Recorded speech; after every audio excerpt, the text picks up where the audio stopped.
So, on the stage of demoralization, obviously there are tendencies in each society, in each country, which are going to opposite direction from the basic moral values and principles. To take advantage of these movements, to capitalize on them, is the main purpose of the originator of subversion. So we have religion, we have education, we have social life, we have power structure, we have labor relations, unions, and finally we have law and order. 1, 2, 3, 4, 5, 6. Okay? These are the areas of application of subversion. What it means exactly?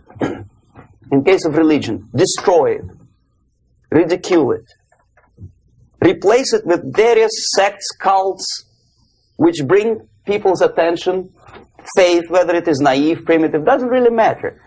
As long as the basically accepted religious dogma is being slowly eroded and taken away from the supreme purpose of religion, to keep people in touch with the supreme being, that serves the purpose. Therefore, replace it, accepted, respected religious organizations with fake organizations. Distract people's attention from the real faith and attract them to various different faiths. Education. Distract them from learning something which is constructive, pragmatic, efficient. Instead of mathematics, physics, foreign languages, chemistry, teach them history of urban warfare, natural food, home economy, your sexuality, anything, as long as it takes you away. Okay? Social life. Replace traditionally established institutions and organizations with fake organizations. Take away the initiative from people. Take away the responsibility from naturally established links between individuals, group of individuals, and society at large, and replace them with artificially, bureaucratically controlled bodies. Instead of social life and friendship between neighbors, establish social workers institutions. People who are on payroll of whom? Society? No. Bureaucracy. The main concern of social workers is not your family, not you, not social relations between groups of people. The main concern is to get the paycheck from the government. What will be the result of their social work doesn't really matter. They can develop all kind of concepts to show them, to show to the government and to the people that they're useful. Okay. Away from the natural links. Power structure. Okay. The natural bodies of administration, which are traditionally either elected by people at large or appointed by elected leaders of society, are being actively substituted by artificial bodies. The bodies of people, groups of people, whom nobody elected. Never. As a matter of fact, most of the people don't like them at all, and yet they exist. One of such group is media. Who elected them? How come they have so much power?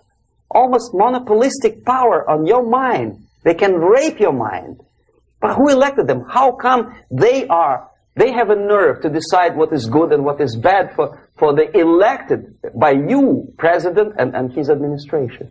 Who the hell are they?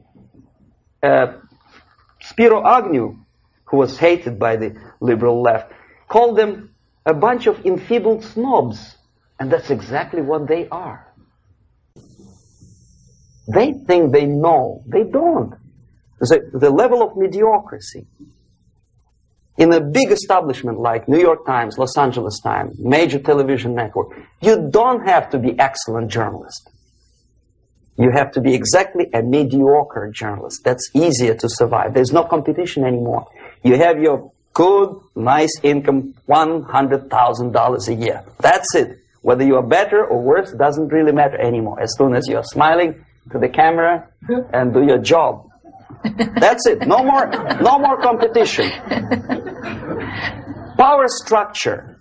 slowly is eroded by the bodies and groups of people who do not have neither qualification nor the will of people to keep them in power, and yet they do have power.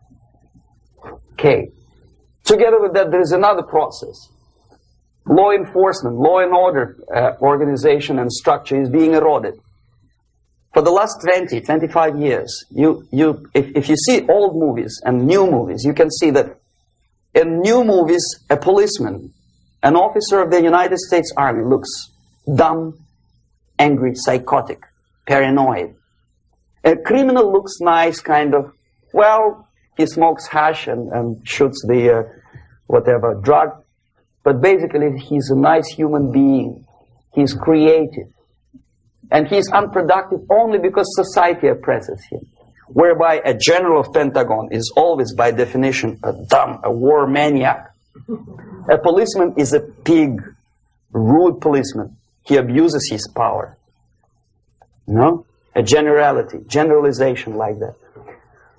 The hatred, the mistrust to the people who are supposed to protect you and enforce law and order. Moral relativity. The Angelo Buono process lasted 2 years in Los Angeles. And yet there are still some lawyers who say, look, he's a nice character, as a matter of fact. There was some witness who said, also a criminal, who said, well, he's a nice guy. I asked him one day to burn a house of my enemy, and he wouldn't do it. He's a nice fella. Erosion. A slow substitution of basic moral principles, whereby a criminal is not a criminal, actually. He's a defendant. Even if his guilt is proven, there is still a doubt. To kill or not to kill, to be or not to be. Thou shalt not kill, yes. But this line may not necessarily be applicable to a murderer. Thou shalt not murder. That should be the presumption, not that thou shalt not kill.